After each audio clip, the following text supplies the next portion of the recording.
Hi, Sean Huxter here. Welcome to Huxter Labs with me. Tonight we're going to be assembling the individual lunar hopper. That is the one-man lunar hopper vehicle that I created years ago. This is a slightly newer version. I found a lot of issues with the last version, and I had an issue mainly with these dowels, which I don't print. These are good solid plastic dowels which will support the weight. If I were to print these, they would not work as well. But when I ordered them again from the same place, from the same stuff, it was a little bit larger than before, so none of it fit, and I had to rework everything.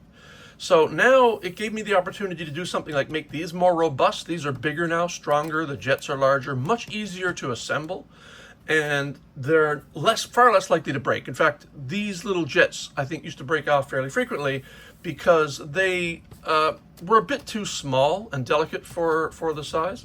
I also redesigned the feet. I never liked the way the feet worked, and the reason I'm doing this video now is because the instructions on these might be a little hard to follow on paper, but they'll be easier if you watch me do it.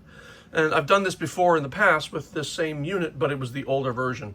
Not much has changed, but you'll see. All right, let us start first of all with the base. The base is it's designed with facets to look a lot like the Eagle lander, the Lunar Eagle lander, the original. The jet. The main propulsion jet here is designed to look a little bit like that. Up inside, you've got the inner jet there, and this black base holds the lower parts of the legs. And then you've got this sliding section here, which is where the seat slides on, plus the cargo tray that attaches as well. And then this tab locks the seat in place at various positions along the way. These slots will hold the fuel tanks. So let's start. We're going to start first of all with the body, I think, because the legs will make it a bit too spindly to show the rest. So let's start with this. You're going to open up a bag, and in the bag is going to be a number of parts. So put this aside for the moment. Mostly these parts will fit to the legs with friction, but sometimes you may have to use a little bit of tape to secure the connection to the feet, for example. You won't have to do that with the body. You can also use glue if you like, but if you want to be able to take it apart, I wouldn't recommend using glue. I would use some sort of tape. This is the seat bottom. This is the cargo tray. This is the attitude jet, which is the control for up and down. And this is the control jet, or joystick control, which controls steering. And they will go on either side of the seat. Then you get the seat back, and you get four feet. Now the seat back is separate for a reason, for packing, but it also fits very snugly into these slots here. And you don't really even have to glue or tape that. That'll hold very nicely. So just slot that into the back. Now, next thing you want to do is attach your controls. So the first thing you want to know is these controls are designed to fit on either side of the chair equally well. There are slots here, and these fit right up into the slots. But what I've designed it to do is that this little trigger handle is supposed to be on the outside. So in general, you can slot this in here, but you can flip it around if you like. If you're in general like a helicopter control, your attitude is going to be here, your altitude is going to be here for the left hand, and the right hand is the directional control, finer directional control. Now, if you're a left-hander, flip them around. Or if your G.I. Joe is a left-hander, flip them around. Now, these will not stay in friction by themselves. A little bit of tape, something to secure them in place would be nice. But they will stay in place once you place the seat onto the hopper, as long as you don't slide the seat too far forward. So this little tab here is designed to fit into the back of the hopper. So you put it in the back. The tab is up front because the seat has these little catch tabs here, catch holes, and it's on this side. There are none on the other side, so it needs to be on this side. So you slot this in like so, and the seat slides right in place. Now you see, once this is on, these aren't going anywhere, so you don't need to glue them in place.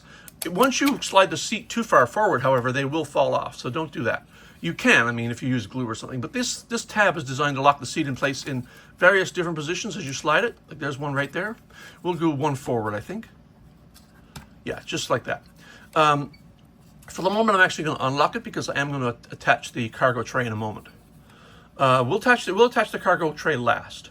So that is a pretty simple operation there. Now we get to the legs, and here's where it gets a little bit tricky, and I want to make sure you have a good guide for this construction, because there are not just single legs, but the legs are in two parts each.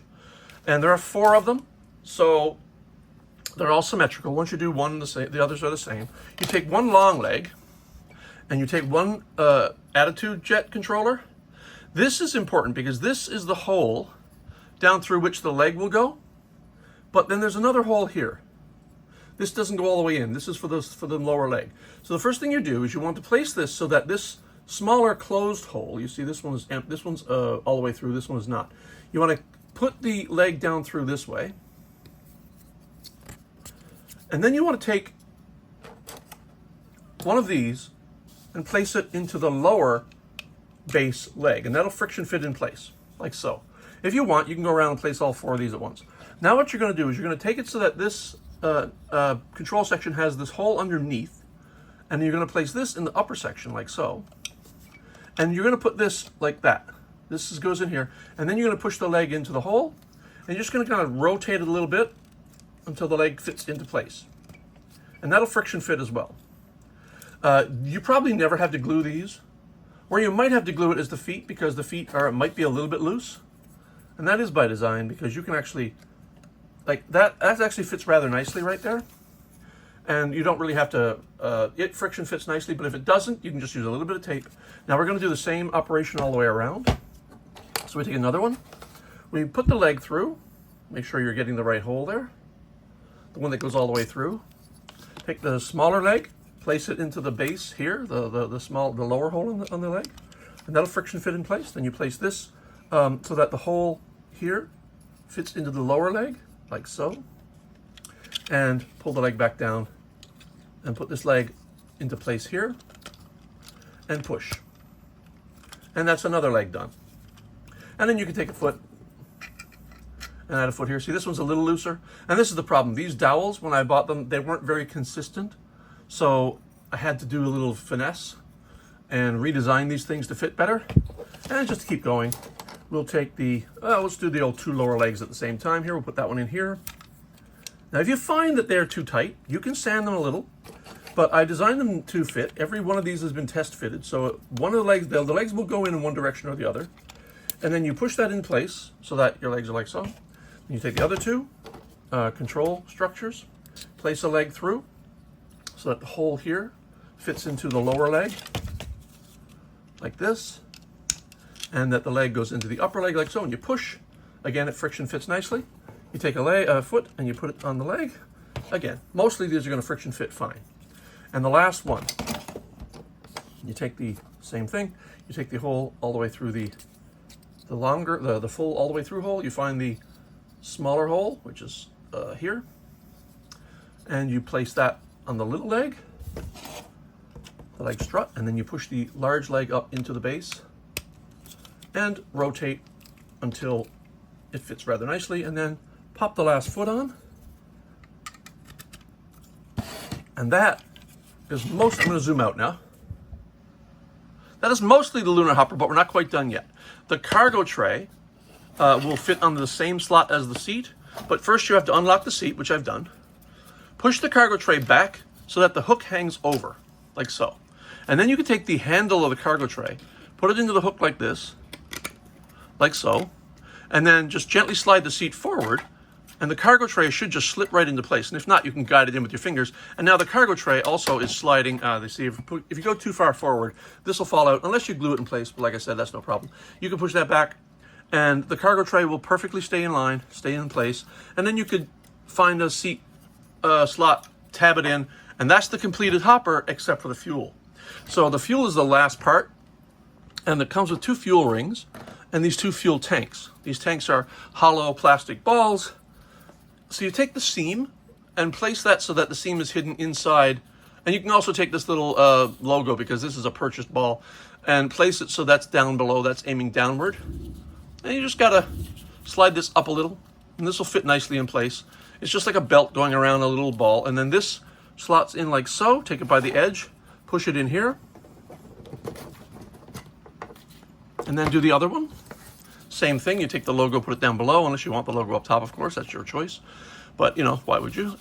And fit the belt around, and then rotate your lunar hopper and slot this one in place.